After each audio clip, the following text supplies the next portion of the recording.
네, 1절부터 9절까지만 읽도록 하겠습니다. 너무 길어서요. 네, 출애굽기 19장 1절부터 9절까지만 읽겠습니다. 한 절씩 우리 서로 교독하며 읽겠습니다. 시작.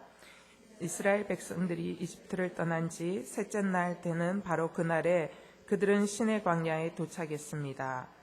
이스라엘 백성들은 르비딤을 출발해서 시내 광야에 들어가 그곳 산앞 광야에 진을 쳤습니다. 그때 모세가 하나님께 올라갔습니다. 그러자 여호와께서는 산에서 모세를 부르시고 말씀하셨습니다. 너는 야곱의 집에게 말하고 이스라엘 자손들에게 말하여라. 내가 이집트 사람들에게 행한 일을 너희가 직접 보았고 독수리 날개에 얹어 나르듯 내가 너희를 내게로 데려온 것을 보았다. 그러니 이제 너희가 내게 온전히 순종하고 내 언약을 지키면 너희는 모든 민족들 가운데 특별한 내 보물이 될 것이다. 온 땅이 다 내 것이지만 너희는 내게 제사장 나라 거룩한 민족이 될 것이다. 너는 이 말을 이스라엘 백성들에게 전하여라. 모세가 돌아가 백성의 장로들을 불러놓고 여호와께서 그에게 말하라고 명령하신 모든 말씀을 그들 앞에 풀어놓았습니다. 백성들은 다 함께 응답하며 말했습니다. 여호와께서 말씀하신 대로 우리가 다 행하였습니다. 모세는 그들의 대답을 여호와께 가져갔습니다. 여호와께서 모세에게 말씀하셨습니다. 보아라, 내가 빽빽한 구름 가운데서 내게 내려갈 것이다. 이는 이 백성이 내가 너와 말하는 것을 듣고 너를 영원히 믿게 하기 위한 것이다. 그러자 모세는 백성들이 한 말을 여호와께 전했습니다. 아멘. 네, 출애굽기는 크게 두 부분으로 나눌 수 있어요. 제가 이제 다음 주 12월 달에도 또 출애굽기 말씀 조금 나누고 싶은데 두 부분으로 나눌 수 있는데 첫 번째는 1장부터 18장까지. 그 다음에 두 번째 부분은 19장부터 40장까지 크게 두 부분으로 나누라면 그렇게 크게 두 부분으로 나눌 수 있어요. 1장부터 18장까지는 출애굽해서 시내 광야 오기까지, 그 다음 19장부터는 시내 광야에서 시작되는 일부터 시작해서 하나님의 성막이 완성되기까지 이렇게 두 부분으로 크게 나누어지거든요. 자, 오늘 이 19장은 드디어 이제 시내산 광야에 와 있는 장면인데요. 여기까지 오기까지 이스라엘 백성들 가운데 하나님이 정말 기적의 손길로 10가지 재앙을 통과하고 또 홍해를 마른 땅처럼 건너가는 기적, 홍해를 가르는 기적들도 경험하고, 그 다음에 하나님께서 또 아말렉이 쫓아오는 것들을 어떻게 해요? 여호수아가 나가 전쟁하고 모세 옆에 아론과 훌이 손을 들고 모세가 기도할 때 이스라엘 백성들이 아말렉과 싸워서 전쟁에서 이기는 것도 경험하고, 마라의 물이 써서 마라의 물을 단물로 바꾸셔서 물을 마시게 하는 여러 가지 과정들을 지나오면서 드디어 시내산, 바로 여기에 도착하게 된 것입니다. 그리고 이 시내산에서 도착해서 얼마를 보내냐면 11개월 하고도 5일, 맞죠? 우리 성경 일독학교에서 배운 학생들이 그새 잊어먹었네요. 네. 11개월하고 5일을 여기에 이제 머물게 되는 장면입니다. 그러면서 이곳에서 뭘 받냐면 하나님의 계명을 받아요. 십계명을 받고, 그 다음에 하나님의 율법을 받고, 또 하나님께서 성막 모형을 보여주면서 하나님이 이스라엘 백성들과 함께 하신다라는 임재의 상징인 성막을 짓는 것까지가 출애굽기의 내용입니다. 자, 이제 이 19장부터 40장까지 이제 이 19장이 굉장히 중요한 기점이 되는 장이거든요. 이제 이 19장부터 40장은 이미 출애굽기의 반 이상을 차지하는 분량을 여는 장면이 여러분이 오늘 읽었던 19장이라는 것입니다. 자, 출애굽기의 반 이상을 차지하는 19장부터 40장 안의 내용을 보면 굉장히 복잡합니다. 제사하는 법부터 시작해서 하나님 예배하는 법, 그 다음에 성막 짓는 법, 굉장히 복잡한 내용들이 자세하게 나오는데요. 하나님이 이렇게 긴 분량을 가지고 또 복잡하게 상세하게 세세하게 자세하게 이야기하고자 하는, 말하고자 하는 가장 굵직한 의도를 줄여서 두 글자로 표현하라면 뭐라고 표현할 수 있냐면 거룩이라는 단어로 표현할 수 있어요. 거룩을 표현하고 싶어서 세세하게 상세하게 하나님 앞에 예배할 때는 어떤 모습으로 나와야 되고, 이웃과 관계할 때는 어떤 모습으로 가야 되고, 그리고 하나님을 예배하는 장소는 어떤 모양으로 지어져야 되는, 이 모든 것들이 사실은 거룩이라는 단어 안에 포함되어질 수 있는 내용이거든요. 여러분, 이스라엘 백성들이 노예로 있다가 이제 하나님이 출애굽해서 어떻게 해요? 이제 자유인이 됐잖아요. 노예로 있다가 자유인이 됐다고 그 사람이 자유인입니까? 그렇지 않습니다. 여전히 생각하는 게 노예고, 말하는 게 노예고, 살아가는 습성이 노예고, 모든 것들이 노예입니다. 그죠? 노예이기 때문에 자유인이라고 해서 이제 풀려났다고 해서 자유인의 소양과 자유인의 생각과 자유인의 사상과 자유인의 언어를 표현하고 있지 않다라는 것입니다. 이들은 교육받고 훈련받아져야 되는 상황에 있는 거예요. 그래서 그 교육과 훈련을 위해서 하나님이 신의 산으로 부르셔서 여기에서 11개월 5일 동안 하나님이 훈련시키시고 가르치고 교육하고 하나님의 교과서인 율법, 십계명을 주시면서 가르치시기 시작합니다. 여러분, 하나님은 하나님 나라 백성이 살아가는 방법이 뭐라고 말씀하시냐면 거룩이라고 이야기해요. 하나님은 하나님 나라 백성이 살아가는 기준이 또 뭐라고 얘기하냐면 거룩이라고 얘기해요. 하나님은 또한 하나님의 백성이 살아가기 위해서 준비해야 하는 것도 뭐라고 이야기하시냐면 거룩이라고 이야기를 하고 계십니다. 그러면 우리의 삶 속에서 하나님이 이렇게 거룩을 중요하게 생각하는데 우리의 삶 속에서 우리는 거룩을 어떻게 추구하면서 살아갈 수 있을까? 이거를 좀 살펴보고 싶습니다. 자, 오늘 본문 말씀 속에서 그 해답을 한번 좀 찾아보겠습니다. 자, 우리는 어떻게 우리의 삶 속에서 거룩을 추구하며 살아갈 수 있을까? 첫 번째 키는 뭐냐면 하나님이 행하신 은혜를 기억할 때 거룩을 추구하며 살 수 있다. 따라해 보세요. 은혜를 기억할 때 거룩을 추구할 수 있다. 4절 보세요. 4절을 다 같이 함께 읽겠습니다. 시작. 내가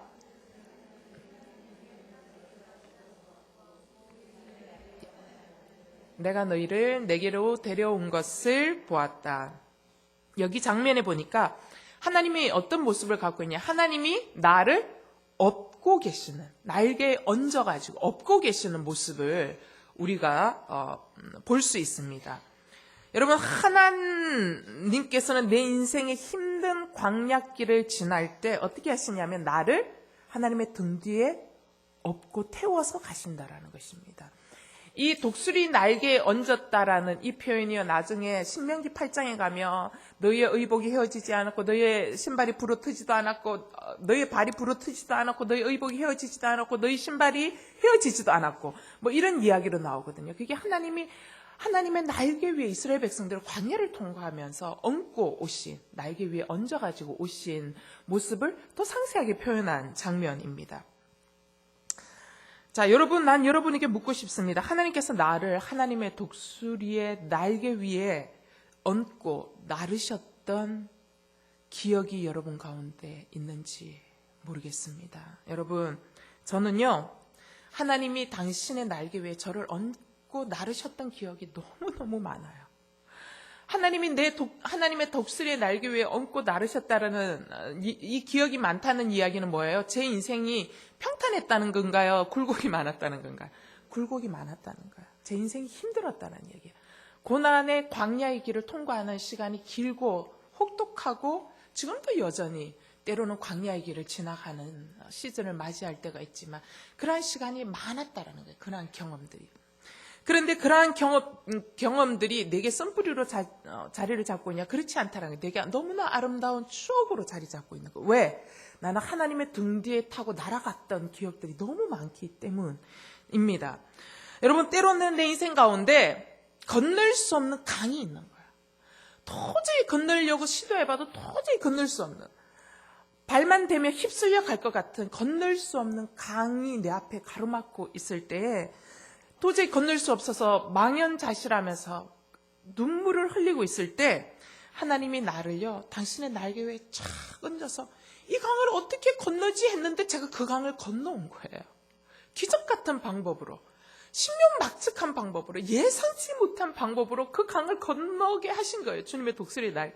그러한 경험들이 있는가 하면은요. 또 때로는 강을 건넜나 싶은데 이제는 또 이제 좀 걸어갈 만한가 싶은데 어느새 보면 내 앞에 막다른 벽이 있는 거예요. 막다른 벽이 있어서 다시 돌아갈 수도 없고 뚫고 갈 수도 없는 이 상황 가운데 어떻게 하나 라고 또 절망 가운데서 눈물을 흘리면서 부르짖고 있으면 하나님이 어떻게 해요? 하나님 다시 나를 당신의 등 위에 타라 하시는 거예요. 그러고는 당신의 등 위에 저를 태워서 어떻게 해요? 막다른 벽을 넘어서 날아가시는 경험들, 그러한 경험들이 많은 거예요. 여러분, 저는 하나님의 등 뒤에 타고 날아가는 경험들이 여러분 가운데 많아지기를 소망합니다. 이 얘기는 뭐냐면 여러분 안에 광야 경험이 많아지기를 축복한다는 얘기예요. 광야 경험이 많아야 된다는 거예요. 축복인지 저주인지는 모르겠지만, 예, 그러나 성경은 뭐라고 이야기하냐? 광야의 경험이 축복이라고 이야기하는 거예요. 여러분, 하나님의 날개 위에 얹혀서 날아갈 수 있는 경험은 언제 하는 줄 알아요? 날아야 되는 상황이 왔을 때 그 경험을 할 수 있는 거예요. 그 날아야 되는 상황은 언제냐면요, 광야, 끝없는 절망의 자락이 있을 때 하나님이 나를 업고 날으시는 경험을 하게 하시거든요. 인생의 절망과 고난 속에 있을 때 하나님의 등에 업혀서 날아가는 경험을 할 수 있다라는 것입니다. 여러분, 하나님 날개에 얹혀서 날았던 그러한 경험들이 많이 있어야 어떻게 해요? 하나님을 추구하며 살아가는 것이 진짜 행복인 것을 깨달아요. 그리고 하나님의 등에 업혀서 날아갔던 경험이 많아야 뭘 느끼는 줄 알아요? 하나님과 동행하는 것이 최고로 안전하다라는 것을 뼈저리게 경험하게 된다라는 것입니다. 그래서 앞으로도 어떻게 해요? 하나님을 추구하면서 살아가게 되는 인생이 될 수 있다라는 겁니다. 여러분, 신명기, 구약의 신명기라는 책이 있거든요. 구약 안에 창세기, 출애굽기, 레위기, 민수기 다음에 나오는 책이 신명기인데요. 신명기는 누구에게 주는 책이냐면 광야에서 태어난 광야 2세대들에게 주는 책이에요. 광야 2세대들에게 신명기, 하나님의 계명을 새롭게 하여 주는 책이다라는 이름이 신명기거든요. 광야 2세대들에게 하나님의 계명을 다시 풀어서 설명하는 계명으로 주신 이 신명기서의 특징이 뭔 줄 아세요? 신명기서의 특징, 단어, 명령어가 있는데 그 명령어가 뭐냐면 remember, 기억하라라는 거예요. 여러분, 신명기서를 읽어보십시오. 밑줄을 그어보면 기억하라라는 단어가 얼마나 자주 등장하는지. 광야에서 출생한 2세대들에게 끊임없이 이야기합니다. 기억하라, 기억하라, 기억하라 라고 이야기를 해요. 기억하라라는 명령을 자주 등장시키는데 왜? 하나님이 행하셨던 일들을 기억하는 인생만이 어떻게 해요? 앞으로 하나님을 추구하는 거룩을 향해서 나아갈 수 있기 때문에 끊임없이 remember 이라는 단어가 등장하고 있다는 것입니다. 여러분, 하나님과 나와 가운데 있었던 은혜의 기억들, 은혜의 기억들이 많은 인생, 그 다음에 은혜를 기억하는 인생만이 교만해지지 않을 수 있어요. 여러분, 이 하나님의 은혜를 기억하지 않으면요, 우리는 교만해져요. 교만해지면 나타나는 게 뭔 줄 아세요? 영적 나태가 나타나요. 영적인 나태가 나타나고요. 영적인 나태가 나타나면 반드시 우리에게 오는 것이 뭐가 오는 줄 아세요? 영적 방종이 와요. 그 대표적인 사람이 솔로몬이에요. 솔로몬은 하나님의 은혜로 왕이 된 사람이에요. 그죠? 많은 위에 순서가 다 있었어요. 근데 하나님이 은혜로 솔로몬을 선택하셔서 왕으로 주셨어요. 그가 처음에는 겸손하였어요. 여호와의 얼굴을 찾는 사람이었어요. 그리고 그 은혜를 기억하는 인생이었어요. 그런데 어떻게 해요? 그의 인생이 술술 잘 풀릴 때 어떻게 해요? 그 하나님의 은혜를 망각하는 순간 그가 교만해지기 시작했어요. 교만해지니까 어떻게 돼요? 자연스럽게 어떻게 해요? 영적인 방종이 오면서 솔로몬의 이후로 가면 그 나라가 분열되어지는 것들을 보게 됩니다. 여러분, 제 친구 중에 참 좋은 이 아빠의 역할을 하는 친구가 있어요. 그러면서 이제 그 친구를 보면서 제가 느끼는 건 뭐냐면, 선하고 좋은 아버지의 기억이 얼마나 중요한지에 대한 것들 하나 교훈을 깨달은 적이 있어요. 제가 이제 요즘 고등학교 때 친구들을 이제 늘 가끔씩 만나고 요즘도 카톡으로도 늘 계속 이제 보게 되는데, 제 친구가 이제 결혼해서 이제 아들이 둘 있는데 첫째 아들을 올해 장가를 보냈어요. 일찍 보냈죠. 첫째 아들이 몇 살이냐면 24살? 인데 장가를 갔어요. 뭐 놀라지 마세요. 제가 설명해 드릴게요. 사고 친 거는 아니에요. 예. 근데 내가 내 친구가 너무 좋은 아빠인 거예요. 너무 좋은 아빠의 역할을 하면서 제가 너무 감동이 되는 거예요. 보면서 제가 느낀 게 뭐냐면, 제가 예전에 얘를 알았을 때는 어떤 이미지였냐면, 참 재밌는 애구나. 그리고 참 에피소드도 많고 유머 감각도 있고 한마디로 개구쟁이구나, 이런 생각을 하면서 이제 괄호 밖에 둔 이제 여러 명의 남자 중에 개구쟁이, 난 진중한 사람이 좋은데 이제 괄호 밖에 둔 사람, 이렇게 괜찮은 줄 알았으면, 내가 그랬어요. 걔 친구를 만나보면서 네가 이렇게 괜찮은 줄 알았으면 그때 어떻게 한번 해볼 건데, 이렇게 괜찮은 줄 그때는 몰랐다. 내가 이제 막 그랬어요. 근데 이 친구가 자기 아들에게 그리고 자기 아내에게 대하는 걸 보면서 제가 은혜를 받는 거예요. 감동, 정말 너무 놀라운 감동을 제가 이제 받는 거예요. 특별히 이제 제가 이 아들을 24살에 얘가 이제 아들을 장가를 보냈잖아요. 근데 그 아들이 뭐라 그러냐면 늘 이야기를 했대. 아빠, 나는 대학교 졸업하자마자 결혼하고 싶어 그랬대요. 그래서 아빠가 물었대. 왜 그렇게 결혼 빨리 하고 싶냐? 얘도 장가를 일찍 갔거든요. 왜 이렇게 결혼을 빨리 하고 싶냐? 그러니까 엄마랑 아빠랑 사는 거 보니까 너무 행복해 보여서 결혼하면 너무 행복할 것 같아서 자기도 결혼을 빨리 하고 싶다라는 거예요. 그러니까 이 부모가 너무 행복하게 즐겁게 살아가는 모습이, 얘는 가정이라는 것이 홈 스윗 홈, 정말 천국의 모형이구나라는 것을 태어나서부터 지금까지 경험한 거예요. 그러면서 자기도 결혼이라는 거 빨리 하고 싶은, 그러니까 결혼 생활이라는 것에 대한 정말 좋은 기억들이 부모를 통해서 많이 갖고 있는 거예요. 그러면서 이제 결혼을 빨리 하게 된 거예요. 근데 내가 이제 내 친구에게 물었어요. 너 도대체 아들을 어떻게 키웠길? 애가 정말 너무 괜찮다. 제가 그랬어요. 뭐 학벌이 좋은 애는 아니에요. 근데 애가 너무 괜찮은 거예요. 그랬더니 얘가 이제 아들 키운 이야기를 하는 거예요. 첫 번째 아들, 자기는 아들하고 어렸을 때 너무 재밌게 놀았을 뿐만 아니라 대화를 너무너무 많이 했대요. 끊임없이 이야기하고 끊임없이 생각을 나누고 했대요. 그러면서 이제 이 아들이 중학교 때 이제 사춘기 때 이제 쭉 지나면서 늘 대화하고 놀던 이제 관계가 있었는데, 사춘기 때 지나면서 질문이 많아지잖아요.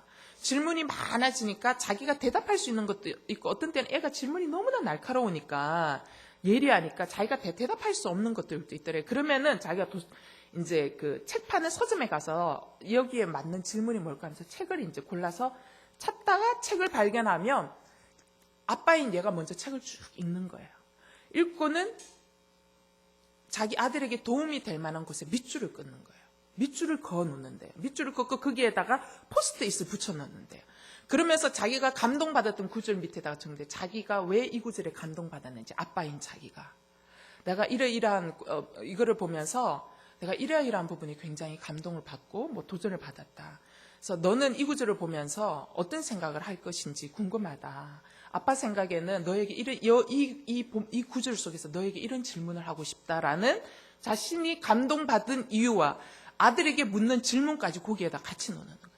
그러면서 밑줄 긋고 여백에다가, 많지 않으면 여백에다가 이렇게 자기의 느낌을 써놓고, 그 다음에 너무 많을 경우에는 포스트잇으로 이렇게 붙여놓고 책 한 권을 이렇게 해서 아들에게 주는 거예요.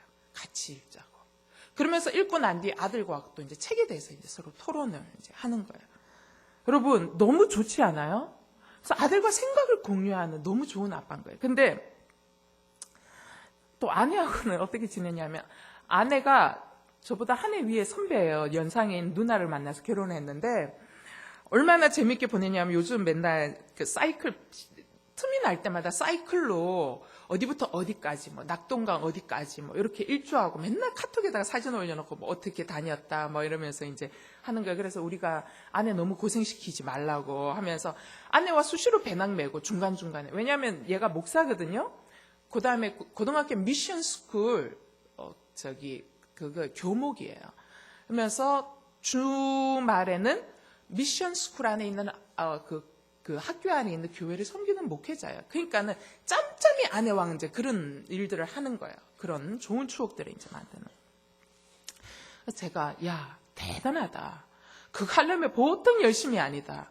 근데 그렇게 하는 게 니는 힘들지 않았냐고. 진짜 힘들 것 같다고 그랬더니 너무 놀라운 거는 얘가 자기는 하나도 안 힘들었대요. 자기는 그게 너무 재밌고 너무 신나는 일이었대요. 그게 어떻게 이렇게 재밌고 신나는 일이야? 왜? 물었더니 너무 놀라운 대답은 자기 아버지가 자기에게 그렇게 했다는 거예요. 그러니까 자기는 자기 아버지가 자기에게 늘 어렸을 때 맨날 같이 놀면서 질문하고 자기 생각을 자기는 대도 않은 개똥 철학이지만 이야기하면 아버지가 그걸 진지하게 듣고 그러면서 아빠는 내 생각에는 하면서 또 아빠의 이야기를 또 얘기해주고 자기는 자기 아버지에게서 그렇게 하는 것들을 보고 배우고 너무 자연스럽게 배웠기에 그게 너무 재밌었다는 거예요. 그래서 자기는 자기 아들에게 해주는 게 그게 자기가 이미 20몇 년의 세월 동안 그게 너무 자연스러웠기 때문에 자기가 태어난 아들에게 그냥 배운 대로 그게 너무 자연스럽게 됐다라고 이야기를 하는 거를 이렇게 보게 됩니다. 아 진짜 너무 대단한 아버지로 살아가는 이제 모습들을 이렇게 보는데 제가 이제 이렇게 장황하게 이야기하다 보니까 방향이 조금 비껴가고 있는 것 같은데, 근데 제가 하고 싶은 말은 이제 뭐냐면 내 친구가 아버지에 대한 이런 좋은 기억이 많으니까 자녀들에게 자연스럽게 또 좋은 아버지의 역할들을 이렇게 해나가잖아요. 그래서 제가 이제 하고 싶은 이야기는 뭐냐면 우리도 이런 하늘 아버지와의 좋은 기억들이 많아야 되는 거예요. 하늘 아버지가 나를 내 등에 그러니까 등에 업고 나르셨다라는 이 기억이 여러분 많으셔야 돼요. 여러분 고난 당했을 때 물론 괴롭죠. 그러나 여러분 고난은 너무나도 좋은 절호의 찬스예요. 어떤 찬스인 줄 알아요? 신나게 익사이팅하게 하나님의 등에 업혀서 날아가는 경험들을 해볼 수 있는 신묘막측한 하나님의 일하심을 보는 너무나도 좋은 기회라는 것이 우리 안에는 이런 좋은 추억들이 있어야 돼요. 그러니까 하나님 하늘 아버지와 관계했던 이 좋은 기억들이 있어야지만 우리는 어떻게 해요? 우리는 앞으로 고난과 어려움과 세상 풍조 속에서도 어떻게 한다라는 것이 하나님을 추구하며 살아갈 수 있게 된다. 그래서 제가 하고 싶은 이야기는 뭐냐면 거룩이라는 것은 누가 추구하며 살아갈 수 있냐? 거룩이라는 것은 바로 이 하나님의 은혜를 끊임없이 기억해낼 수 있고 하나님의 은혜를 충만하게 경험했던 많은 기억들을 갖고 있는 사람만이 이 거룩을 향해서 나아갈 수 있게 된다라는 것입니다.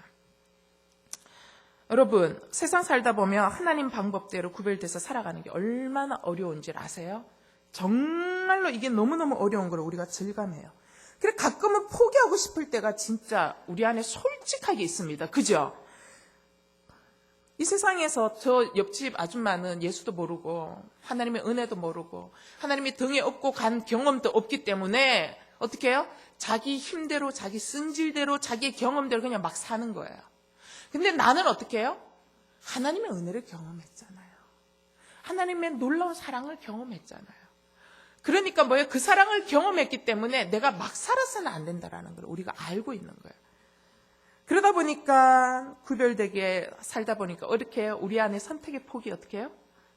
스스로 좁은 길을 가는 거예요. 선택의 폭이 좁은 거를.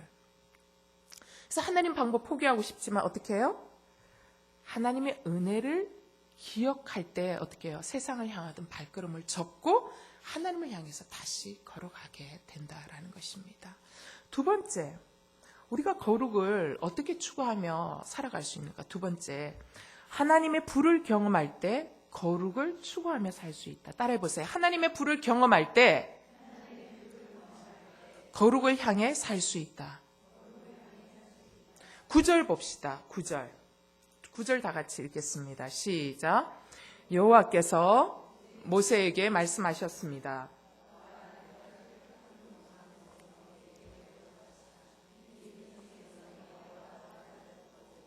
너를 영원히 믿게 하기 위한 것이다.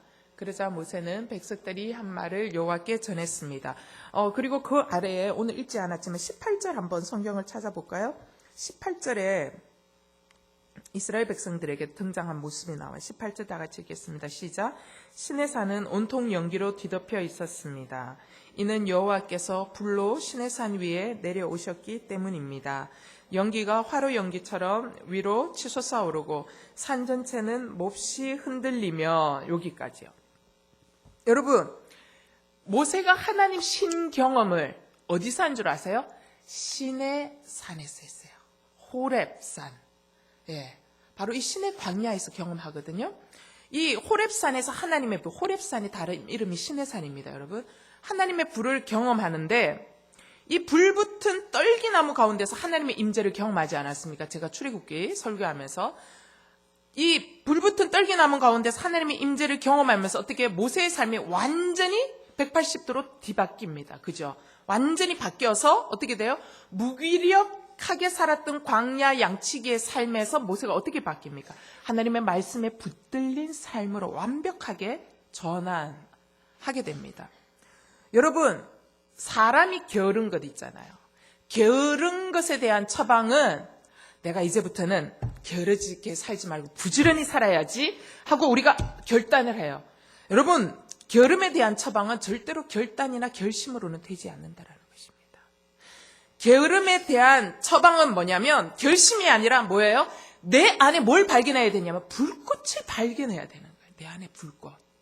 그거를 요새 애들 말로는 필이 확 꽂혀야 된다는 거예요. 내 안에 불꽃을 발견해야 돼요.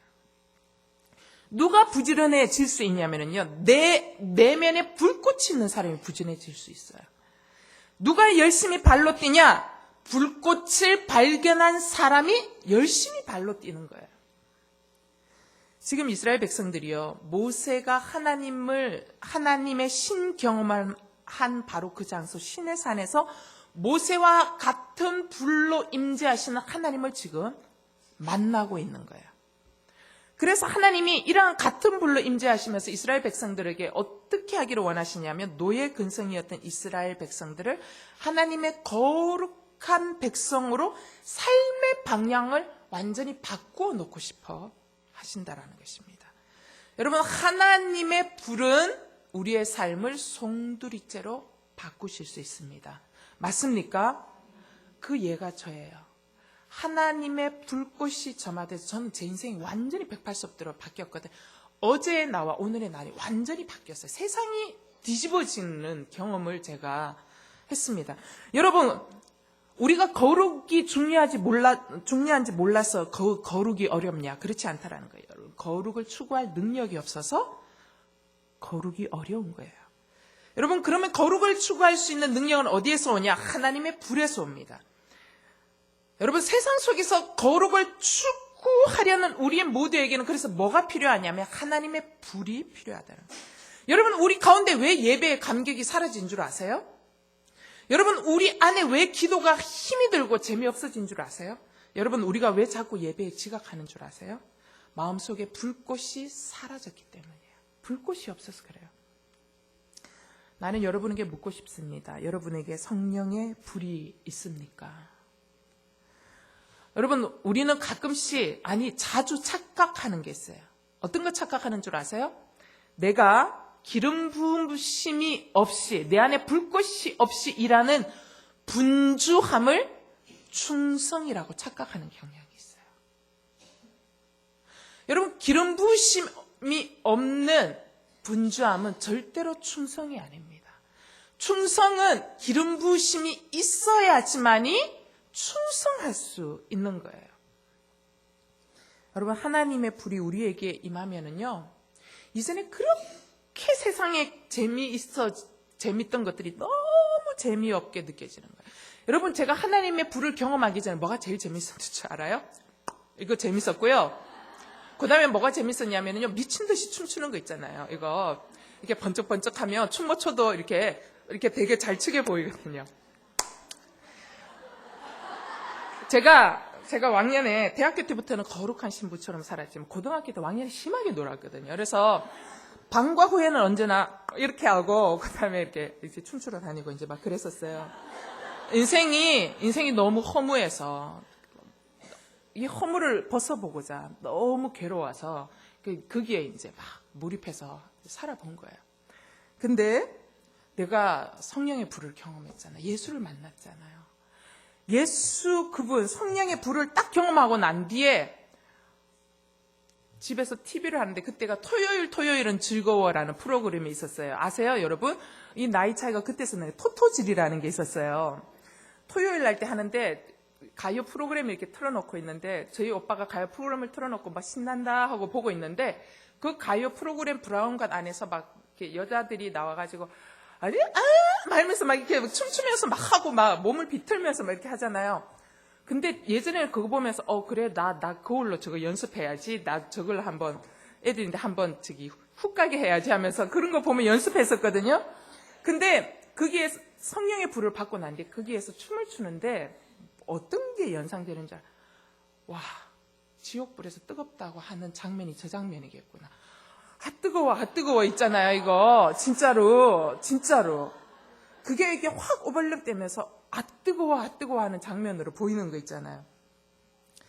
그게 너무 재미없어지는 거예요. 진짜 TV쇼 프로그램이 하나도 재미없고 연속극이 너무 재미없고 정말 재미가 하나도 없는 거예요. 근데 너무 재밌는 건 기도가 그렇게 재밌는 거예요. 성경 말씀이 너무 재밌는 거예요. 그전에 성경 말씀 폈다 하면 졸구나 막 그랬거든요. 근데 그게 너무 재밌는 거예요. 여러분 성령의 불이 임하면 하나님의 불이 임하면 세상이 두렵지 않은 거예요. 그러나 여러분 세상은 두렵지 않은데 뭐가 생기는 줄 알아요? 성령의 불이 나면 세상에서 외로워져요. 진짜예요. 성령 아멘. 네. 평강이 임할지어다. 네. 그전에는 세상게 너무 재밌으니까 주변에 와글와글 사람들이 많았어요. 어디 가도 이거 하면 주변에 사람들이 많거든요. 근데 이거 하는 친구들이 진짜 친구는 아니에요. 아세요? 근데 이게 싫으니까 어떻게 다 떨어져 나가는 거야. 그리고 이거 안 하고 세상적인 방법으로 같이 안 노니까 어떻게 해요? 외로워지는 거예요. 그러니까 그러나 그 외로움이 절대로 두렵지는 않아요. 그러니까 그 외로움의 시간을 기도하고 하나님을 만나니까 그 외로움의 시간이 나의 내면이 내공이 아주 강하게 쌓이는 시간, 나의 내면이 충만해지는 시간. 그전에는 친구들하고 열심히 놀러 다녔지만 내 내면은 허무하고 비어있고 너무나도 내면이 외로웠다며 지금은 어떻게 해요? 주변은 외롭지만 나의 내면은 충만해지고 홀로 있어도 전혀 외롭다고 느껴지지 않아야 하는 가득 찬 이 기쁨이 있는 거 있잖아요. 그래서 두렵지는 않지만 외로움의 시간이 밀려와요. 그러나 이 시간을 지나가면서 나의 내면이 채워지면은요, 사람이 붙어요. 그다음부터는 사람이 붙고 이 외로움의 시간이 지나가거든요. 그러나 어쨌든 처음의 정상은 세상은 두렵지 않지만 외로움의 시간이 온다라는 것입니다. 하지만 여러분 그 불 때문에 내가 세상에서 외로워지더라도요, 어떤 증세가 나타나냐면 나는 이 거룩을 추구하는 것을 포기할 수가 없는 거예요. 이게 하나님의 불을 경험한 사람만이 거룩을 추구하며 살아갈 수 있다라는 것입니다. 따라서 여러분, 하나님이 그렇게 원하시는 것, 세상과 다른 방법으로 살아가는 거룩을 누가 추구하며 살 수 있냐? 하나님의 불이 있어야지만 그 거룩을 추구할 수 있다는 것. 여러분, 말씀을 듣는 것으로 여러분 능력이 있지 않습니다. 아세요? 말씀을 들으면 내 안에 말씀이 들어와요. 그러나 그 말씀이 능력이 있기 위해서는 뭐가 필요한 줄 아세요? 성령의 불이 필요한 거예요. 여러분 성령의 불은 언제 임하는 줄 알아요? 기도하고 그 말씀의 묵상대로 살아가고자 할 때에 성령의 불이 임하는 거예요. 성령의 불은 하나님의 임재를 대면하는 시간만큼 비례하는 거예요. 제가 이번 주 우리 그 직원 예배 때도 큐티 나눔을 했지만 요한계시록 말씀을 이렇게 보면서 여러분 내 안에 이제 두려움이 있는 거예요. 이제 제 안에 있는 두려움을 나눴어요. 자녀 문제에 대한 두려움들을 이렇게 쭉 나누면서. 근데 내가 가만히 보니까 제 안에 제가 즐겁게 열심히 신나게 살다가도 문득문득 두려움과 염려가 찾아와요. 문득문득 두려움과 염려가 찾아오는 걸 제가 끊어내고 지나치고 주의 말씀으로 끊어내거든요. 그런데 염려와 근심이 내 자리에 자리를 잡는 경우들이 있어요. 그 자리를 잡는 경우들을 가만히 보면 언제인 줄 아세요? 내 안에 말씀이 없어서가 아니에요. 제 안에 말씀이 있어요. 말씀이 있는데도 염려가 내 안에 뿌리를 내려요. 그때가 언제인가를 곰곰이 찾아보면 뭐냐면 내 안에 하나님을 대면하여 앉아있는 시간이 절대적으로 부족하면은요, 내 안에 말씀이 있어도 염려와 근심이 뿌리 내리기 시작한다는 것입니다. 제가 거기서 하나 깨달은 게 있어요. 뭐냐면, 우리가 음식물을 취해서 먹잖아요. 그죠? 음식물을 여러분 먹어도요, 그게 뼈로 영양 공급이 가지 않습니다. 여러분, 뼈로 영양 공급이 가기 위해서는 여러분 뭐 하셔야 되는 줄 아세요? 뭐 해야 돼요? 운동이요? 아니, 그러니까. 맞아요. 제가 원했던 거 이게 아닌데 딴 데로 가네? 운동해야 돼요. 그런데 여러분 실내에서 하는 운동은 의미가 없어요. 먹는 음식이 뼈로 안 가요. 비타민 D 먹어야 되잖아요. 근데 비타민 D가 먹는다고 칼슘으로 융합되지 않는다라는 새로운 의학 보고가 요즘 나오고 있어요. 아세요? 비타민 D는요, 먹는 데서 되는 것이 아니라 햇볕을 봐야 되는 거예요. 여러분, 우리가 주님 우리에게 주시는 만나인 음식을 먹잖아요. 하나님 말씀을 먹어도요, 주님의 임재의 빛 앞에 노출되어지는 시간이 없으면은요, 그것이 융합되지 않아서 우리 안에 뼈로 만들어지지 않는 거예요. 칼슘으로 만들어지지 않는 거예요. 마찬가지예요. 말씀이 제 안에 없어서 염려와 근심이 뿌리 내리겠습니다. 말씀이 있어도 하나님을 대면하여 보는 시간. 그 얘기 뭐예요? 기도하는 시간이 절대적으로 필요하다라는 것입니다. 말씀과 기도가 함께 갈 때 어떻게 돼요? 성령의 불이 활활 타는 거예요. 활활 타면 어떻게 돼요? 염려와 근심이 있음에도 불구하고 타협하지 아니하고 뭐를 향해서 가요? 아버지의 방법대로 거룩을 향해서 추구하면서 나아갈 수 있다라는 것입니다. 세 번째, 우리가 어떻게 거룩을 추구하며 살 수 있느냐? 세 번째는요, 인생의 목적을 할 때 거룩을 추구하며 살게 된다랍니다. 따라해보세요. 인생의 목적을 할 때 거룩을 추구한다. 6절 말씀 읽겠습니다. 6절.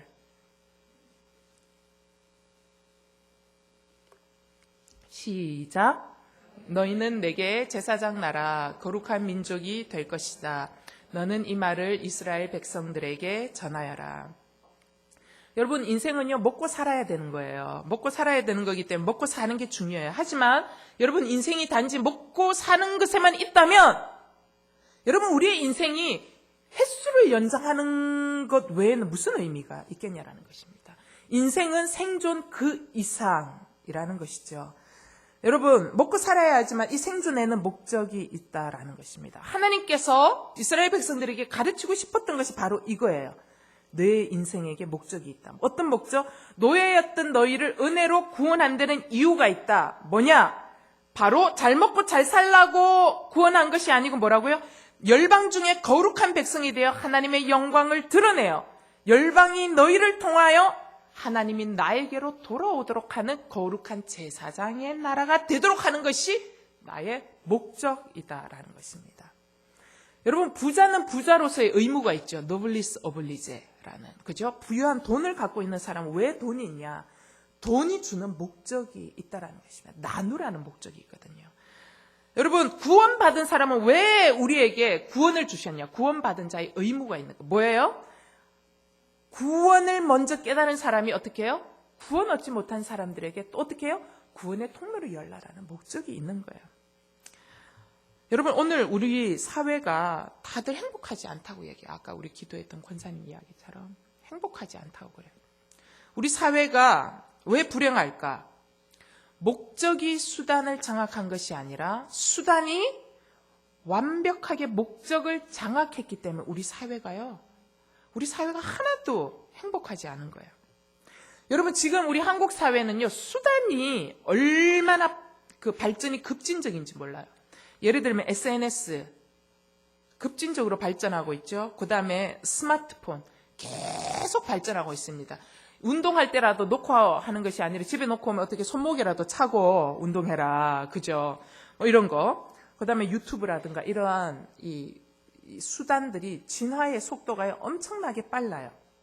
그런데 여러분, SNS, 스마트폰, 유튜브 같은 이런 것들은 참 좋은 수단이에요. 그런데 문제는 뭐냐면은 이 좋은 수단 여기에 거룩한 목적이 없다라는 것입니다. 그게 문제라는 거예요. 이 좋은 수단에 목적이 없기 때문에 문제가 있다는 거예요. 여러분, 우리의 사명은 뭐냐면 여기에 이러한 것들에게 어떻게 해요? 목적을 불어넣어야 되는 거예요. 이게 우리의 사명이라는 것입니다. 여러분, 지금 우리 이 한국의 청년들은요, 우리 이 한반도의 역사, 몇 천 년의 역사라 그렇죠? 반만 년, 5천 년의 역사, 5천 년의 역사라 그러잖아요. 5천 년의 역사 가운데요, 지금 이 시대의 청년들이요, 가장 많은 지식을 보유하고 있는 세대들이 돼요. 엄청난 지식의 양, 엄청난 스펙을 자랑하는 세대들이에요. 그런데 여러분, 지금 이 청년들이 가지고 있는 이 엄청난 양의 지식이요, 어떤 줄 아세요? 목적을 잃어버려서 방향성을 상실해버렸어요. 그래서 청년들이요, 방황하고 있어요. 청년들이 이 엄청난 지식을 가지고 지식을 추구하는 목적이 뭔 줄 아세요? 대다수 돈 벌기 위해서입니다. 초등학생 70%가 뭐라 그런 줄 알아요? 너 왜 공부하니? 라고 물었을 때 초등학생 70%가 이렇게 얘기해요. 부자 되려고요. 돈 벌려고요. 이렇게 이야기하는 나라가 우리나라입니다. 돈 버는 게 공부의 목적이에요. 여러분, 한 시대의 개혁은 어디에서부터 오냐면 목적의 개혁에서부터 오는 것입니다. 목적의 개혁. 무엇을 위해 무엇을 추구하고 살아야 하는지 그 목적을 깨달은 사람이 수단을 장악할 때 세상은 변하기 시작한다는 것입니다. 여러분 동의하십니까? 예. 여러분, 이것을 우리가 해야 되는 거예요. 나에게 왜 직업을 주셨을까? 나에게 왜 돈을 주셨을까? 나에게 왜 지위를 주셨을까? 나에게 왜 좋은 대학을 나오게 하셨을까? 여러분, 돈이라는 수단을 가지고 어떻게 세상을 변화시킬까? 좋은 대학이라는 이 학위를 가지고 나는 어떻게 세상을 변화시킬까? 직업이라는 이 수단을 가지고 나는 어떻게 세상을 변화시킬까라는 우리가 목적을 고민해야 되는. 그러면 나는 돈도 없고 목사님 얘기했던 좋은 대학도 없고 직업도 없는, 그럼 나는 고민 안 해도 돼요? 라고 우리가 반문하는 여러분들에게 제가 대답합니다. 나는 왜 가난해졌을까? 가난에 처하게 하신 목적을 찾으셔야 돼요. 여러분, 가난에 처한 사람도 목적이 있어요. 거룩한 목적이 있어요. 가난에 처하지 않으면 가난한 사람들의 상황을 알 수가 없고요. 가난한 사람들의 마음을 만져줄 수가 없어요. 여러분, 나는 왜 좋은 대학을 나오지 못했을까? 라는 것에도 목적이 있다라는, 거룩한 목적을 우리는 발견하셔야 된다라는 것입니다. 자, 그곳에서 거룩함으로 내가 있는 곳을 변화시키라고 주신 것을 발견함으로 우리는 그 상황 속에서 변화시켜 나가야 되는 겁니다. 하나님과의 만남 속에 우리는 이거를 고민하셔야 돼요. 여러분, 찾으셔야 됩니다. 저는 한동대에서 늘 얘기했던 게 있잖아요. 한동대가 처음부터 대학생들에게 가르칠 때, 여기 한동대 출신들도 있지만 뭐라고 김영길 총장님이 얘기해서요. 배워서 남주자, 배워서 남주자. 처음부터 문 여는 해부터 배워서 남주자. 여러분, 배워서 남주자라는 얘기를요, 우리나라 이 땅에서는 한 번도 거론된 얘기가 아니었어요. 그런데 배워서 남주자라는 것이 큰 뭐예요? 그걸 뭐라 그러죠? 물 흐름이 되어버린 거예요. 한동대 안에서 큰 흐름이 된 거예요. 사고의 틀을 완전히 바꿔버린 거예요. 니네 왜 배워? 왜 공부해? 대학교에서 뭐 가르쳤냐? 남주기 위해서 니네들 배우는 거야. 그래서 한동대 목적이 그거죠. Why not change the world? 예, 멋지죠? 예. Why not change the world? 우리가 왜 세상을 못 바꾸겠느냐? 배워서 남주자. 죄송해요. 아침부터 영어를 또 하나 또 잡수셨네요, 제가. 왜 세상을 못 바꾸겠냐? 여러분, 이거라는 거예요, 이거. 배워서 남주자. 니네가 공부하는 공부가 뭐예요? 수단이거든요. 대학 학위가 목적이 아니지 않습니까? 그죠? 이거는 수단이라는 거죠. 이 수단에 뭘 집어넣는 거예요? 거룩한 목적을 집어넣는 거예요. 그래서 어떻게 해요? 한동대 나온 애들이 세상을 바꾸고 있잖아요. 그 좋은 스펙을 가지고 어떻게 해요? 귀한 난민에 들어가고. 그죠? 사회 복지를 위해서 자기의 모든 스펙을, 자기의 모든 것들을 그게 올인하고 이러한 일들을 하면서 세상을 바꿔가는 너무나도 많은 감동 스토리들이 있잖아요. UN 기구에 들어가서 세상을 바꿔놓는 이 감동 스토리들이 있잖아요. 바로 우리가 이거를 고민해야 된다. 여러분, 인생의 목적을, 분명한 목적, 나를 왜 여기에 두셨는지 분명한 목적을 할 때 거룩을 추구하며 살게 된다. 노예로 살아왔던 이스라엘 백성들이 이들의 내면 속에 큰 그림이 없었던 거예요. 근데 하나님이 이들은 무슨 생각이냐? 가나안 땅으로 가는 게 목적인 줄 알고 가나안 땅만 가면 뭐가 다 되는 줄 알았는데 하나님은 뭐예요? 가나안 땅으로 가는 게 절대로 목적이 아니에요. 가나안 정착이 목적이 아니에요. 가나안 정착은 단지 수단에 불과했다는 거예요. 하나님의 목적은 뭐예요? 이스라엘 백성들이 거룩해지는 게 목적이에요. 거룩해져서 어떻게 해요? 세상과 다르게 살아가는데도 저 백성은 잘 되고 있더라. 저 나라 백성들은 서로 사랑하면서 잘 살고 있더라는 것을 보여주는 롤 모델이 되는 나라. 그것이 하나님의 목적이었다라는 것입니다. 여러분, 오늘 이 시대에 하나님께서 왜 여러분을 온누리 교회로 인도하셨을까? 우연이 없다라는 것입니다. 여기에는 목적이 있다라는 것입니다.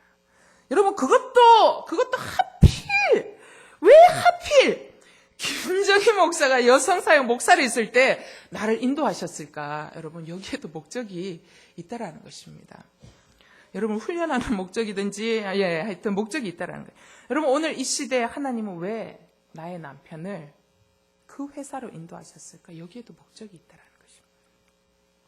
오늘이라는 통로, 또 저라는 사람의 통로, 또 여러분의 남편이 가지고 있는 통로, 혹은 여러분이 직업을 가지고 있는 이 통로를 통하여 하나님의 나라를 만들어 가시려고 하는 거룩한 목적이 있다는 것을 기억하시고 이것을 깊이 묵상하시면서 내 자리에 처한 이 상황 가운데서 나는 이 하나님의 목적, 이것을 어떻게 이루어낼 것인지를 깊이 고민하며 생각할 수 있는 인생 되기를 주님의 이름으로 축원합니다. 아멘. 우리가 말씀을 생각하면서 고백으로 드리는 예배 주님 앞에 올려드리겠습니다.